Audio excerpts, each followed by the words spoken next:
اکثر لوگ صرف اپنی اولاد کی تعلیم پر توجہ دے رہے ہیں، تربیت پر توجہ نہیں دیتے، اور بعض لوگ تو اپنی اولاد کو بچپن ہی سے پیسوں کا شوقین بنا دیتے ہیں۔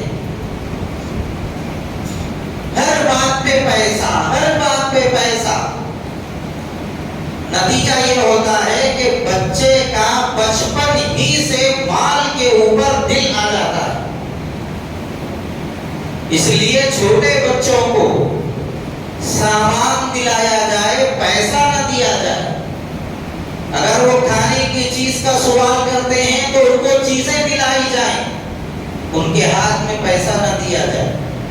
اگر چھوٹے بچوں کو بچپن ہی میں پیسے کا عادی بنایا جائے گا تو پھر ایسی صورت میں بچے جہاں پیسہ نظر آ گیا وہاں سے پیسہ اٹھانا شروع کر دیں گے، اور پھر رفتہ رفتہ ان کے اندر غیر محسوس طریقے پر پیسے چوری کرنے کی عادت پیدا ہو جائے گی۔